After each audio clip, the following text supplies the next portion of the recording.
noite a todos, né? Hoje, então, nós vamos continuar Gênesis, porque na aula passada era para eu ter feito a primeira parte, que nós dividimos em duas partes. Vou aumentar aqui meu som um pouquinho. Era para a gente ter feito em duas partes, né? Era para ter terminado a primeira parte na aula passada, mas não consegui, então nós vamos terminar a primeira parte e começar a segunda, amém? Bom, gente, na aula passada eu dividi com vocês de uma maneira, só para ficar uma coisa mais didática, eu dividi o livro de Gênesis, porque é muito extenso, né? 50 capítulos, em duas partes. A primeira parte ia ser Deus e a criação, e depois a aliança de Deus com Abraão e sua família, né? Nós dividimos esses dois blocos. E nós estudamos o primeiro bloco, nós estudamos, então, que compõe esse primeiro bloco, a criação, a queda, o dilúvio e as nações. Nós estudamos, infelizmente, só os dois primeiros tópicos, que é a criação e a queda. Era para a gente estudar também o dilúvio e as nações da Torre de Babel, mas não deu tempo, não tem problema. É importante também a gente trazer qualidade aqui. Não adianta a gente querer correr e fazer um negócio superficial, porque tem um monte de estudo superficial aí, né, por aí. Então, hoje nós vamos terminar dilúvio, Torre de Babel, e nós vamos iniciar a parte, o segundo bloco, que é Abraão e a sua família, a história de Abraão, tá bom? Então, vamos lá, o segundo bloco nós já sabemos, Abraão, Isaac, Jacó e José. Essas quatro personalidades aí que nós vamos estudar mais a fundo, que compõem o livro de Gênesis, ok? Então vamos direto para o dilúvio, porque se eu fizer recapitulação, a gente não vai sair do lugar, tá bom? Então quem quiser assistir antes do dilúvio, antes, né, do capítulo do dilúvio, você vai ter que assistir o vídeo anterior. Vamos lá, gente, abram a Bíblia em Gênesis, capítulo 6. O dilúvio está no 7, né? Mas nós vamos estudar o 6 para entender o porquê que Deus teve que trazer o dilúvio. Eu vou pedir aí para alguém ler para mim, por gentileza, o capítulo 6. Aqui na minha Bíblia o tema é a malignidade humana e o juízo. A pessoa vai ler para mim o 6, do 1 até o 6. Até o 7. Do 1, capítulo 6, 1 ao 7. Pode ler. Vou ler aqui. Pode ler. A corrupção da humanidade. Quando os homens começaram a multiplicar-se na terra, lhes nasceram filhas. Os filhos de Deus viram que as filhas dos homens eram bonitas. Escolheram para si aquelas que lhes agradaram. Então disse o Senhor: por causa da perversidade do homem, meu espírito não condenará com ele para sempre. Não contenderá com ele para sempre. Ele só viverá 120 anos. Naqueles dias havia nefilins na terra, e também posteriormente, quando os filhos de Deus possuíram as filhas dos homens e elas lhe deram os filhos, eles foram os heróis do passado, homens famosos. O Senhor viu que a perversidade do homem tinha aumentado na terra, e que toda a inclinação dos pensamentos do seu coração era sempre e somente para o mal. Então o Senhor arrependeu-se de ter feito o homem sobre a terra, e isso cortou-lhe o coração. Amém. Gente, então aqui, né, no verso 2, é o ápice da malignidade humana, porque está dizendo aqui, os filhos de Deus viram que as filhas dos homens eram atraentes. Então, e escolheram para si aquelas que lhes agradassem os olhos. Todas as vezes que vier esse contexto de filhos de Deus, nós precisamos pensar que existem duas vertentes aqui, tá bom? Entre os teólogos. Alguns teólogos dizem que esses filhos de Deus eram anjos caídos, né? Eram os anjos decaídos. Inclusive, lá no livro de Jó, eu vou abrir aqui para ler para vocês, Jó capítulo 1, verso 6, diz assim: certo dia os anjos, isto é, os filhos de Deus, vieram apresentar-se perante Yahvé, o Senhor, e Satã, o acusador, aproximou-se também junto com eles.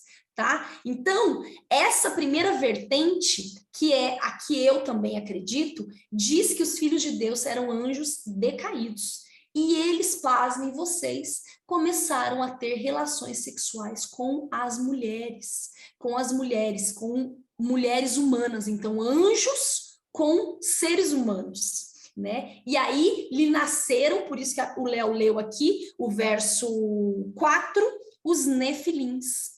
Então, a primeira vertente diz que esses filhos de Deus eram anjos decaídos, assim como vai estar escrito em Jó 1:6, depois a gente pode ler lá Judas 6 e 7 também, né? E a segunda vertente vai dizer que os filhos de Deus eram homens piedosos que se casaram com mulheres ímpias, filhas de Caim, tá bom? E aí, gente, queria que vocês se atentassem para essa palavra nefilins, que deriva de uma palavra chamada Benai Elohim, que são anjos que romperam com uma lei estabelecida por Deus, deixando o seu domicílio para ter relações com humanos, né? No hebraico, nefilim significa caídos e depravados. Então, os nefilins eram os filhos, né? Seres híbridos de anjos com mulheres, com seres humanos. E aqui nós temos um fenômeno chamado transgenia, que é quando nós utilizamos duas espécies geneticamente diferentes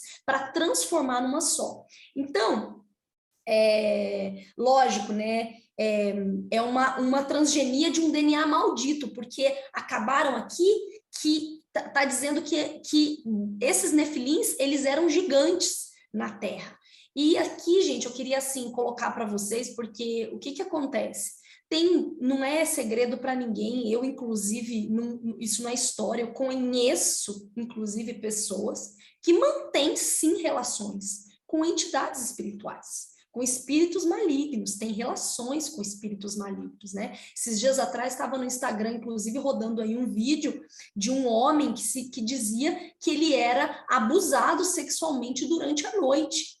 E ele, o que ele fez? Gente, uma coisa incrível, ele colocou uma câmera no quarto dele.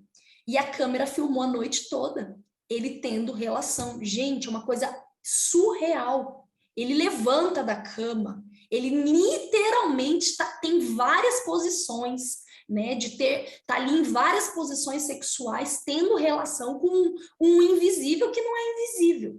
Então, por isso, eu sou a favor dessa vertente, exatamente porque imagino o ápice da malignidade, né? Os anjos caídos, os demônios, pegando as mulheres e essas mulheres consentindo, inclusive tendo relações, e dessas relações nascendo seres híbridos, né? Por que falam que eram gigantes? Não sei aí se alguém já teve alguma experiência e tudo mais, nós sabemos que os seres espirituais não estão além dessa dimensão que nós estamos, né? Então vamos dizer assim que nós somos seres bidimensionais, né? Só para a gente entender aqui, um ser bidimensional, e esses seres são tridimensionais, né?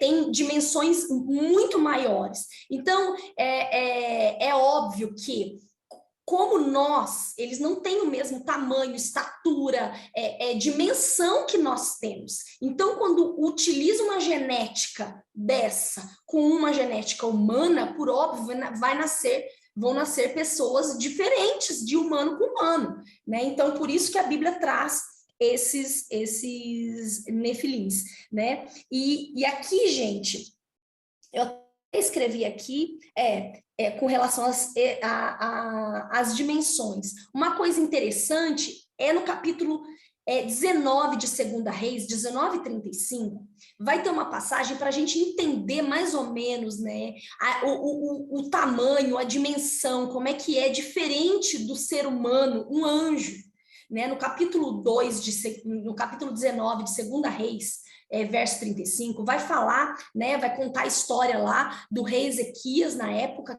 que era o rei de Judá, e a Síria estava vindo para invadir a cidade, né? E aí o rei Ezequias vai para o templo, ele recebe uma carta do rei da Síria, que é Senaqueribe, ele recebe uma carta, ele vai para o templo, lê a carta no templo, chora diante de Deus, e Deus usa o profeta Isaías para ir lá falar para ele, olha, eu ouvi o teu clamor, ouvi o teu choro lá no meu templo, e eu vou dizer que eu mesmo, o Senhor, vou pelejar por vós, e eles não vão entrar na terra de vocês. E acontece que o Senhor manda uma praga, na verdade, né, um anjo desce, e a Bíblia diz que ele mata 181 anjos, 185 mil homens. Então, para a gente ter uma noção do quanto a esfera espiritual, essas dimensões de seres espirituais são diferentes das nossas humanas. Então, não dá para a gente querer, assim, dentro do nosso raciocínio lógico, tentar entender de uma maneira racional, né? Nós precisamos ponderar esse contexto no mundo espiritual, ok? Beleza? E aí, gente, o que acontece? O Senhor, aqui a palavra fala no capítulo, no versículo 5, uma coisa muito interessante, porque Deus fala assim, olha, o Senhor observou que a perversidade do ser humano havia crescido muito na terra e que toda a motivação que provinham de suas entranhas eram sempre e somente inclinados à prática do mal. Veja que a malignidade chegou a um ponto de que todas as ideias, todas as motivações, sempre e somente inclinadas para o mal. E eu, quando eu estava lendo esse versículo, eu perguntei ao Espírito Santo de Deus, eu falei, Senhor, mas por quê? Se nós viemos de ti, se nós temos a Imago Dei, nós temos em nós a tua semente, nós viemos de ti. Por quê que o homem chegou nesse ponto? Então, o Senhor pode falar comigo e disse assim, olha, Cláudia, porque quando o pecado entrou, houve uma desconexão.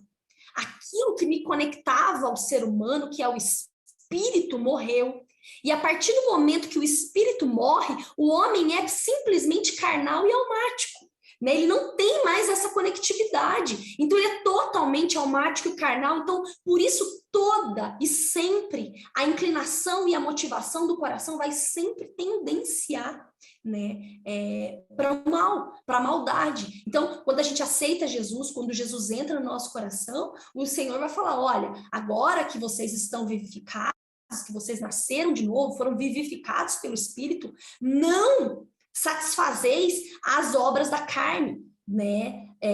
Porque a carne milita contra o Espírito e o Espírito milita contra a carne. Então, aqui nós estamos vendo um povo que se desconectou totalmente do Criador e está simplesmente entregue a toda a maldade. E aí, gente, no verso 6, também é interessante a gente analisar, porque a Bíblia diz que o Senhor entristeceu-se muito, se arrependeu de ter criado o ser humano.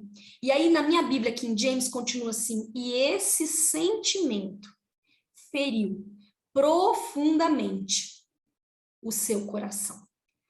Né? Aqui nós vemos um Criador com emoções, um Criador que tem afeto, que tem sentimentos, que se arrependeu de ter feito o ser humano, porque o ser humano não saiu, né? O ser humano não correspondeu ao amor que ele dedicou a ele, e nesse momento o coração de Deus foi ferido, cortado. Em algumas Bíblias vai estar dizendo o coração dele pesou, mas na King James está dizendo feriu profundamente, uma dor profunda, uma tristeza profunda, né? Terrível e profunda, que foi o que inundou o coração de Deus. E foi por isso que ele chegou à conclusão que ele queria destruir tudo que tivesse fôlego sobre a terra, por conta daquela dor que estava no coração dele. Mas a Bíblia vai dizer que havia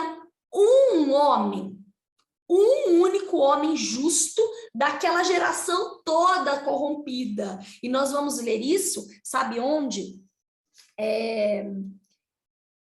Quer ver? Deixa eu pegar aqui. Gênesis 7:1. Daqui a pouco a gente volta aqui na história da salvação do homem, mas vai para Gênesis 7:1, que diz assim, alguém lê para mim Gênesis 7:1, por gentileza.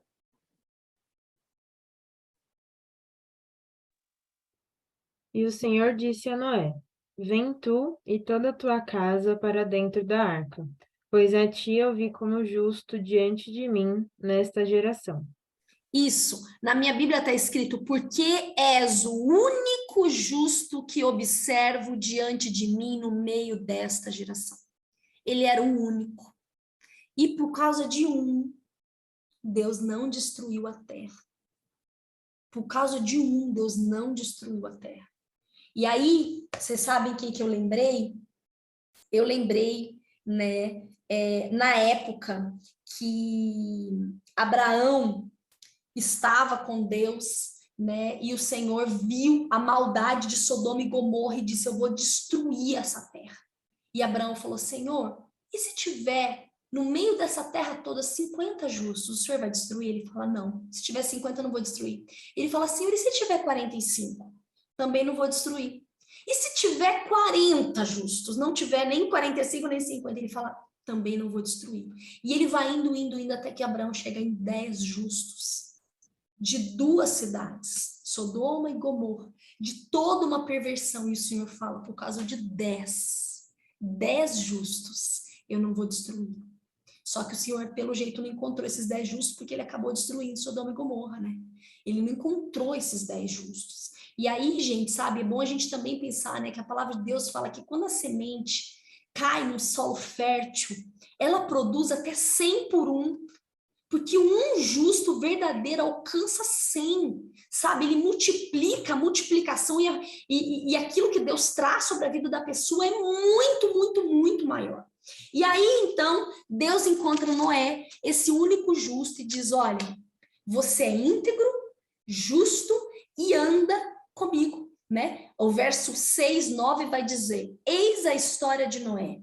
Era um homem justo, íntegro entre todos os seus contemporâneos e andava com Deus. Diferente de Jó, que nós estudamos, né? Que Jó não andava com Deus. Jó conhecia e temia a Deus. Lá no final, depois de tudo que ele vive, que ele diz que ele só conhecia o Senhor de ouvir falar, mas agora os olhos dele estavam vendo o Senhor. Noé andava, Noé tinha intimidade, Noé conhecia quem era o Senhor. E então, através de Noé, Noé teve 3 filhos, Sem, Cã e Jafé, né? O Senhor manda construir a arca, colocar um par de cada animal dentro da arca, que o Senhor vai trazer água e vai trazer o dilúvio sobre a terra, destruindo tudo, iniciando um novo tempo, um novo ciclo na humanidade a partir de Noé, tá bom? E, gente, uma coisa interessante, né? No capítulo 5, 29, vai dizer que Lameque, porque Noé era filho de Lameque, e ele é da descendência de Caim, né? Caim e Abel.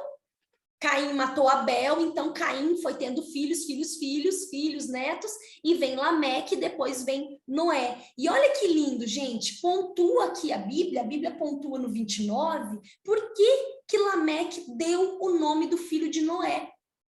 Profetizou ele, olha só o pai liberando uma palavra profética sobre o filho. 5:29, alguém lê por gentileza?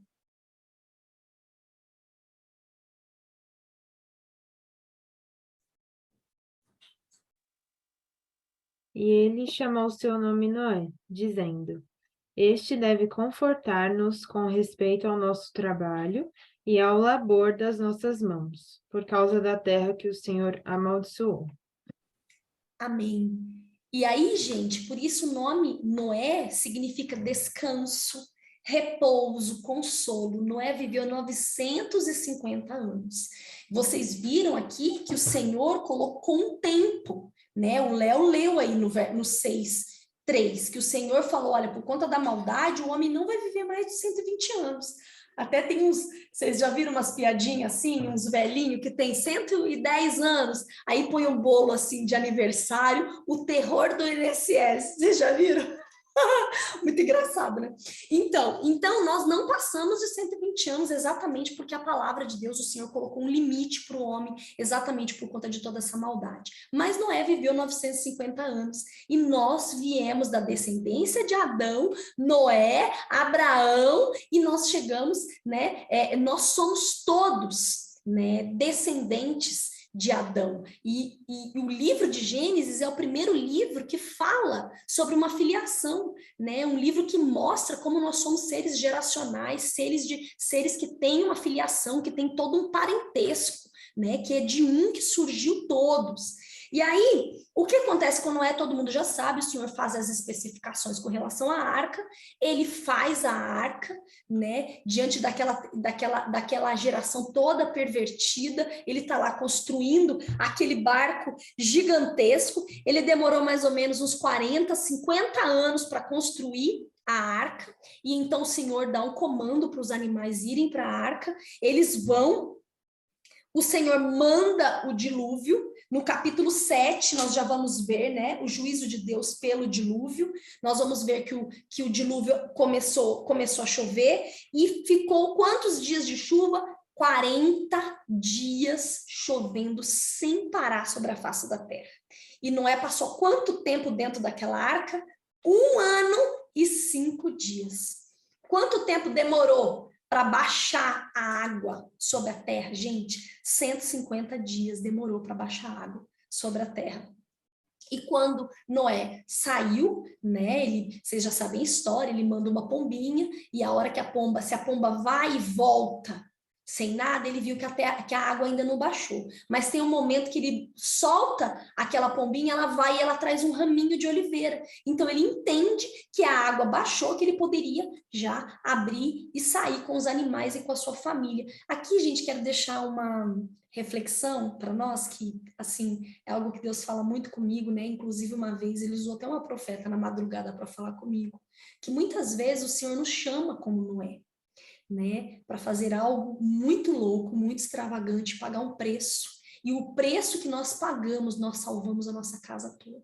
Pela obediência de Noé, ele conseguiu salvar a mulher, os filhos, as noras, ele salvou toda a família dele. Então, nós precisamos entender essa logística de Deus, o quanto Deus honra. É por isso que a palavra de Deus vai dizer, olha, crê no Senhor Jesus, será salvo tu e a tua casa. Então, Noé faz, né, construiu um altar dedicado ao Senhor, e o Senhor se agradou tanto daquilo que faz uma promessa para Noé, que nunca mais ele destruiria a terra. Isso está no versículo 8, 21. Alguém pode ler, por gentileza? Gente, vocês sabem que não dá para ler todos os versículos, então nós vamos lendo assim picadinho para vocês anotando aí, ok? 8, 21. Alguém pode ler, por gentileza?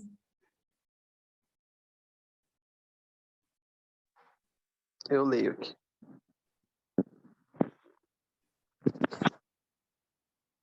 Opa, peraí. 8. Isso, 21. 8:21. O Senhor sentiu o aroma agradável e disse a si mesmo: Nunca mais amaldiçoarei a terra por causa do homem, pois o seu coração é inteiramente inclinado para o mal desde a infância, e nunca mais destruirei todos os seres vivos, como fiz desta vez. Pode ler o 22. Enquanto durar a terra, plantio e colheita, frio e calor, verão e inverno, dia e noite jamais cessarão. Amém, glória a Deus. Então aqui o Senhor viu aquela oferta que Noé fez, aquele holocausto, aquele sacrifício, subiu como um aroma agradável para o Senhor, e o Senhor fez essa promessa. E qual foi o sinal da aliança de Deus com Noé, com a terra ali naquele momento? Foi o arco. Alguém lê para mim Gênesis 9:13, por gentileza? O 12 e o 13. Lê o 12 e 13, alguém. E Deus disse: Este é o sinal do pacto que fiz entre mim e vós, e toda criatura vivente que está convosco para gerações perpétuas. Eu ponho meu arco na nuvem, e isto será por sinal do pacto entre mim e a terra. Amém. Gente, vocês estão lendo aqui arco-íris? Não, né? Tá todo mundo lendo arco, né? O símbolo é um arco. E por que a gente chama de arco-íris? Para variar, né? Satanás sempre entra com os enganos, com as astúcias dele. Na verdade, essa expressão arco-íris vem da mitologia grega, diz respeito à deusa Íris, que era adorada na época na Grécia como a deusa que fazia a conexão entre o celestial e o terreno. Então, eles diziam que ela carregava, né, fazia essa conexão e deixava um rastro de arco e acabou pegando essa expressão arco-íris, mas é totalmente equivocada, né? Lá em Apocalipse também vai falar sobre o arco. Aqui a Bíblia diz arco, não existe esse negócio, né, de arco-íris. Inclusive, no ocultismo, eles utilizam esse arco-íris, que não é com 7 cores, porque o nosso é de 7 cores, usam 6 cores, né? Eles utilizam esse arco como um portal no mundo espiritual, inclusive trazendo várias ideologias, desde LGBT e coisas do tipo, tá bom? Que nós não vamos ingressar muito a fundo aqui, porque senão não vai dar tempo. E aí, gente, o que acontece? Né? Ainda nesse capítulo 9, há uma coisa interessante a ser dita, foi porque Noé foi o primeiro agricultor ali, ele cultivou a primeira vinha. E Noé fez a vinha, fez o vinho ali, né? E bebeu do vinho que tinha feito. E se embriagou dentro da sua própria tenda. Alguém lê para mim aí?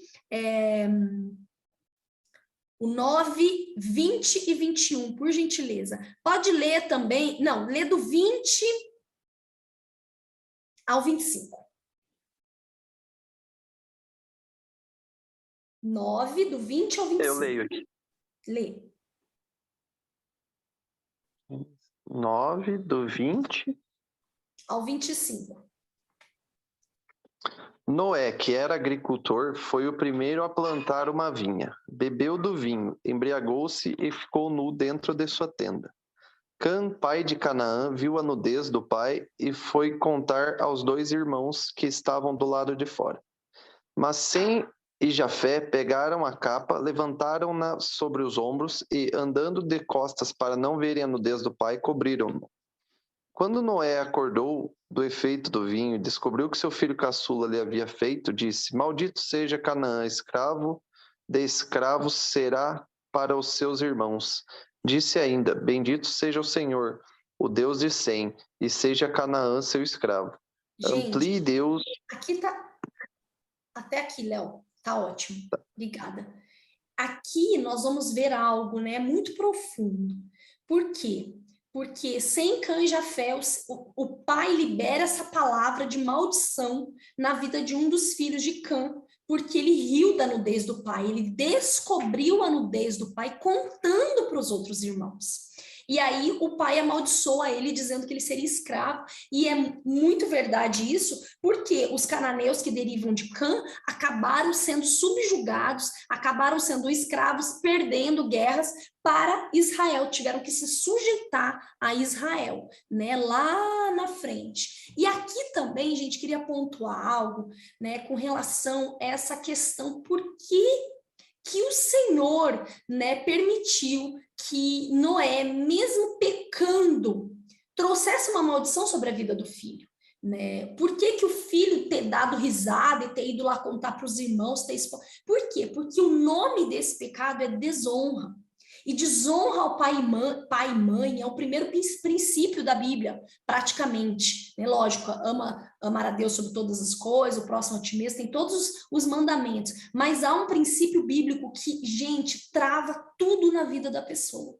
Sabe? Trava tudo na vida da pessoa, que é desonra aos pais. A Bíblia vai dizer: honra o teu pai e tua mãe. As pessoas só sabem o versículo um pedaço. Honra teu pai e tua mãe para que os teus dias se prolonguem sobre a terra. Mas a Bíblia fala, na verdade, antes disso, ela diz: honra o teu pai e a tua mãe, para que tudo te vá bem e os teus dias se prolonguem sobre a terra.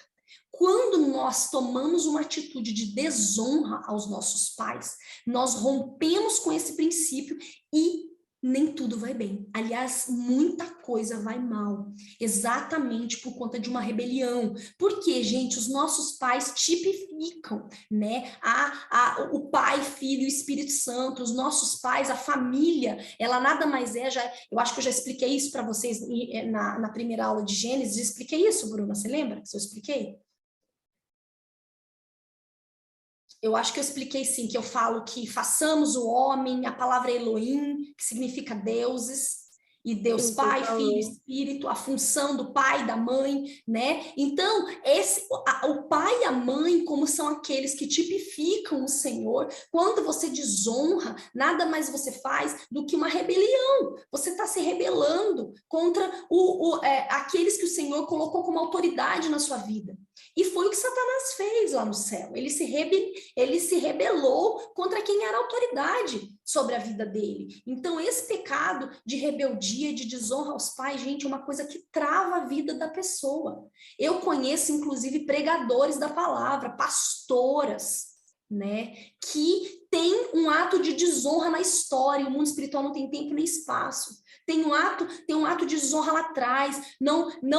O pai e a mãe não abençoou o casamento. Você pode ter certeza, gente. Você pode ter certeza que esse casamento vai dar problema.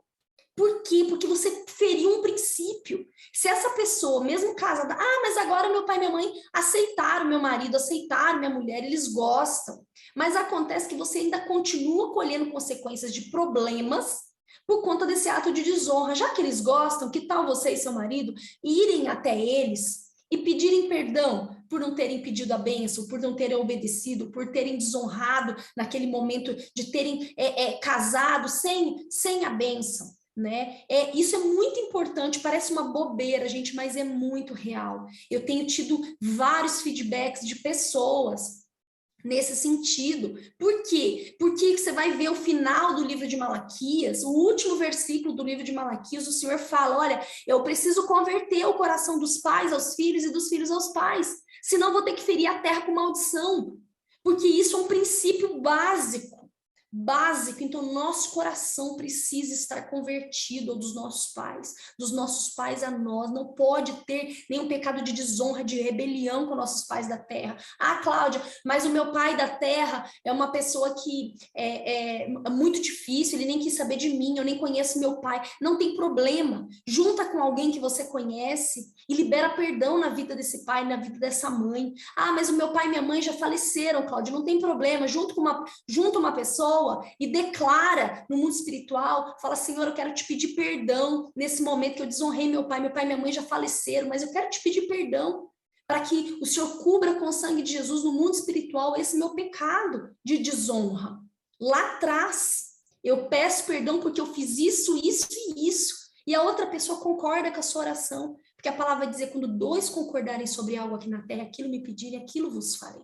Então, você nesse momento, você concordando, você desligado, você acaba não trazendo essas consequências desse pecado. Por quê? Pecado confessado é pecado perdoado. Pecado perdoado é pecado redimido pelo sangue. E remissão nada mais é que tirar o escrito de dívida, tirar aquela dívida do mundo espiritual. Você flui nas bênçãos do Senhor. Amém? Então, beleza. Finalizamos aqui o que nós precisávamos falar sobre dilúvio, Noé e tudo mais. E vamos para o próximo tópico desse primeiro bloco, que é nações. A abençoada da Torre de Babel. Abençoada não, né? Que foi amaldiçoada, porque foi com um propósito muito terrível. A Torre de Babel, então, gente, sobre as nações, para a gente descobrir como é que foi que mudaram as línguas, como é que os povos tiveram línguas diferentes, está no capítulo 11 de Gênesis. Vamos lá, a Torre da Babilônia. Alguém pode ler para mim, por gentileza, do 1 ao 4. 11 do 1 ao 4.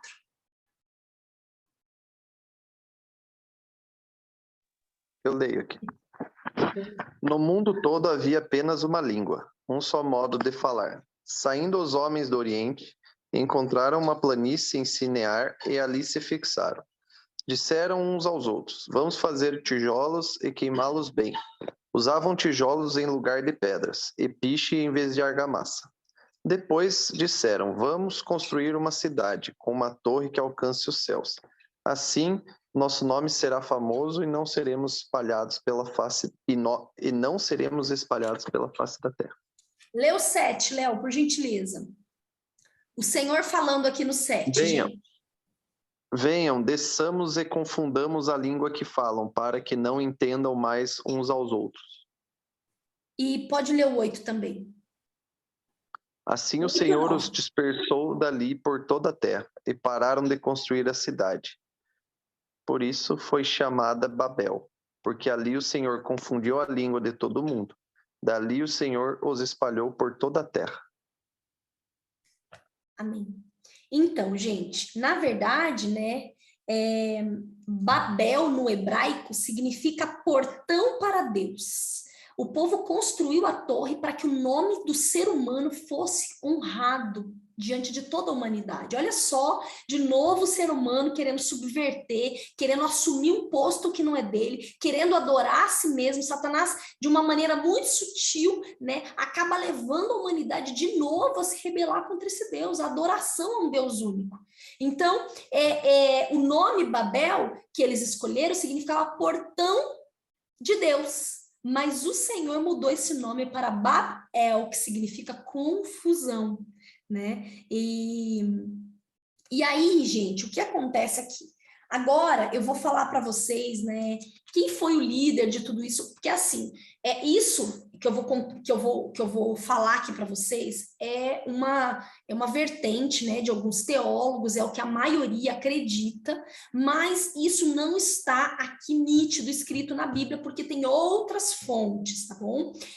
O que dizem os teólogos é que quem liderou esse projeto da Torre de Babel foi Nimrod. Nimrod, ele está descrito, ele aparece aqui na Bíblia em Gênesis 10:8, que inclusive ele é descendente de quem? De Cã, que foi amaldiçoado por Noé. Então, olha, o 6 diz assim: estes foram os descendentes de Cã. Primeiro Cush, aí fala os outros lá. Aí no 8 diz assim: Cush gerou também Nimrod, o primeiro homem poderoso na terra. Ele foi o mais audaz e corajoso dos caçadores diante do Senhor, e por esse motivo há o ditado valente como Nimrod. Tá? O que diz a respeito de Nimrod tá aqui, mas eu vou contar para vocês a história, né, que os historiadores dizem. Quem foi Nimrod, afinal? Até quem assistiu a novela lá na Record viu que tem uma passagem a respeito disso. O que acontece? Eles contam que Nimrod, né, liderou essa ideia, influenciado, claro, por Satanás para se igualar a Deus, né, com um nome acima de Deus. E dizem que foi ele, por quê? Porque aqui diz que a Torre de Babel foi construída na região de Sinear, e Nimrod foi o responsável por... ele foi responsável por fundar várias cidades ali naquela região de Sinear. Por isso que eles acabam atribuindo, né, esse projeto a Nimrod. E qual é a história de Nimrod? Então, Nimrod praticamente foi o primeiro líder mundial e o seu nome significa rebelião no hebraico. Ele casou-se com Semíramis, e a história é a seguinte: ele casou com Semíramis e ele acabou morrendo. E ele era adorado como um deus, Semíramis também. Ele acabou morrendo. E ela apareceu grávida. E para ela despistar, para ela esconder esse adultério, o que ela faz? Ela fala que ela está grávida, o espírito de Nimrod veio e voltou para a origem que ele ia renascer através daquele filho que ela teria. Só que esse filho nasce e eles colocam o nome desse filho de Tamuz. Nimrod era caçador, nós vimos aqui, um dos poderosos da terra.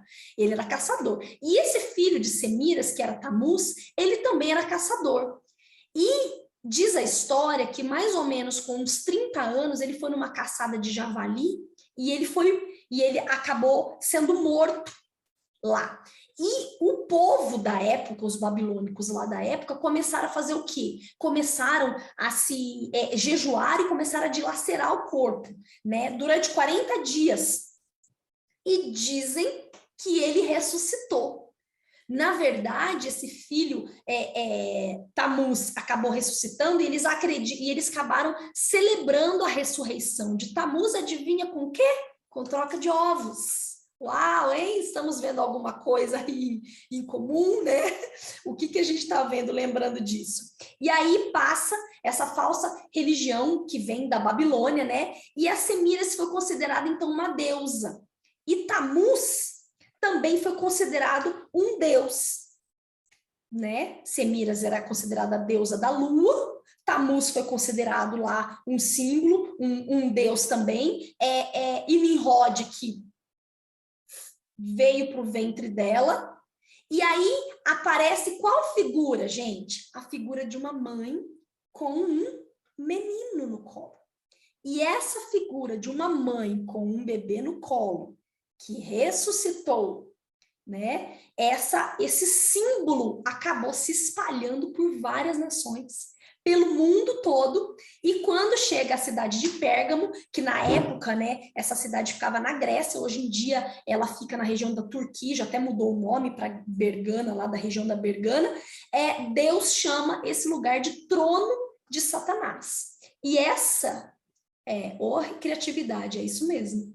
E incrível, sabe o que, Bruna? Que ficou conhecida como a Sagrada Família Semíramis, Nimrod e Tamuz. Te lembra alguma coisa? Sagrada Família? Pois é. Então, isso acabou se espalhando, né? E essa falsa religião caminha até hoje, nos dias de hoje, né? E nós vemos, inclusive, lá em Apocalipse. E depois, gente, nós vamos ver também, analisando todo esse contexto, que Nimrod, ele tipifica um anticristo, na verdade, dentro de todo esse contexto, ali uma tipificação do anticristo. Eu queria trazer para vocês todo um histórico de vários líderes que Satanás quis levantar, né, durante a história da humanidade toda, querendo trazer a humanidade para se rebelar contra Deus de várias formas, mas hoje não vai dar tempo, porque já está acabando aqui, então eu não vou fazer isso. Bom, mas a princípio é o que nós precisávamos saber a respeito da Torre de Babel aí. E aí, gente, capítulo 12 em diante, enfim, entramos no segundo bloco. Abraão e sua aliança com Deus, a sua família, e é do 12 ao 50. Será que a gente vai dar conta? Ai, meu Deus, será que o canal não vai ficar sufocado? Nossa, vamos dividir em quantas partes, Gênesis? Mas, enfim, queria trazer tudo isso para vocês. Então, rapidinho aqui, falar mais 5 minutinhos, né, de Abraão e sua família. Vamos lá. Alguém... será que eu continuo? Se eu falo de Abraão um pouco ou não? Começo na próxima, de vez. O que vocês acham aí? Tá bom, beleza, Bru. Então, vamos parar por aqui. A gente começa o segundo bloco na próxima aula. Pode ser, você que sabe, assim. A Adriana Se desligou o quiser já microfone. falar tudo na outra aula, e acho que já fica... Começa de uma linha, vez, né? Começa né? um bloco inteiro. Faz um raciocínio, beleza? Então tá bom. Felizmente só falando do dilúvio e das nações nesse 1 hora. Mas tá bom. Que bom, passei várias informações aí. Amém?